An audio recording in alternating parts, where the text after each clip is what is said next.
के मदमस्त महीना कौन दुल्हन के दुल्हा परदेश बाए।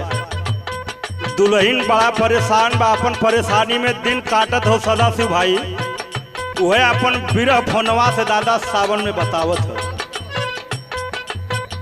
आइल सावन मस्त महीनावा, आइल सावन मस्त महीनावा, मोर सजनवा कब अइबा।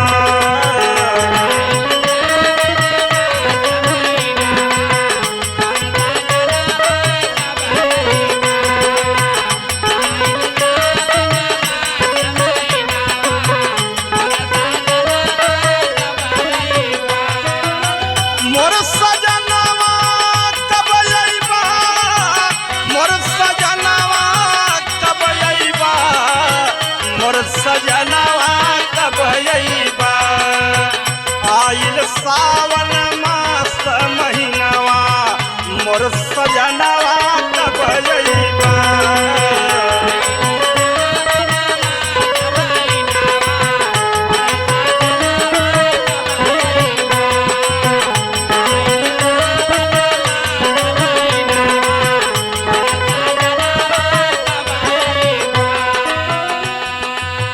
कर्ज बदराबर से पानी, तड़प से जब चढ़ल जवानी, तड़प से जब चढ़ल जवानी।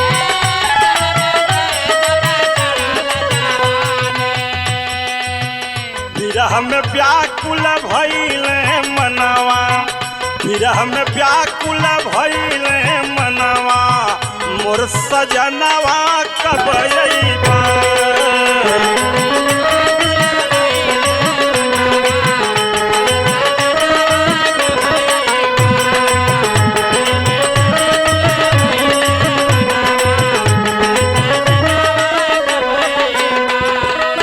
इतने दादा बिरह ना बा, दुल्हनिया बड़ी परेशान बाय हो। करवट फेर के रात बिताई, दिल के बतिया तो है बताई।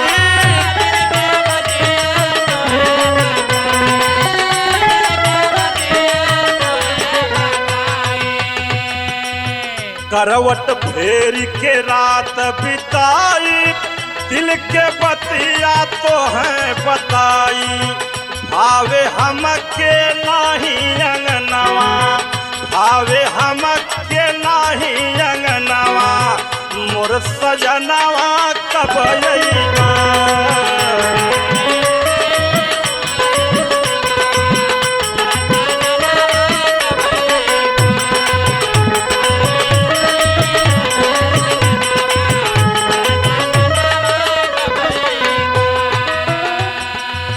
चारों ओर पिया हरियाइल, लेकिन खेत हमार सुखाइल, लेकिन खेत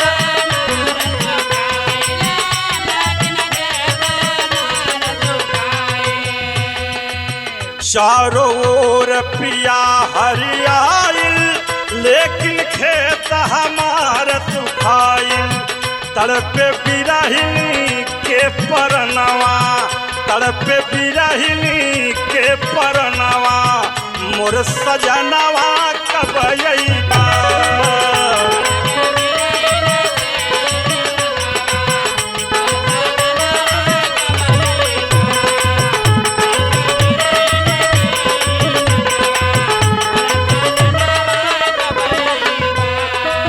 मोर सजनवा कब अइबा, मोर बलमवा कब अइबा, मोर सजनवा कब अइबा।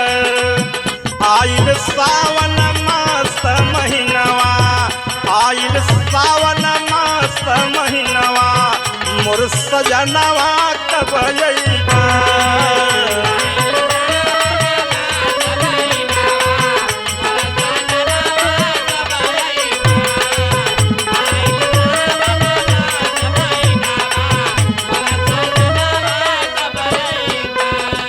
इतना भी बात सुनले के बाद दूल्हा आवत ना बा दादा। आखिरी बात दुल्हनिया बतावत बा कि अइबा न हमार दोस्त मत दिया।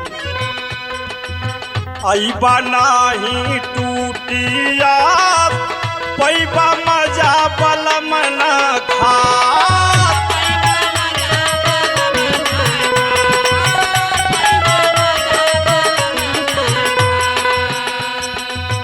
अइबा नाही टूटिया पैबा मजा बलम न खास लागी कमल शरण से मनवा लागी कमल शरण से मनवा मोर सजनवा कब अइबा लागी कमल शरण से मनवा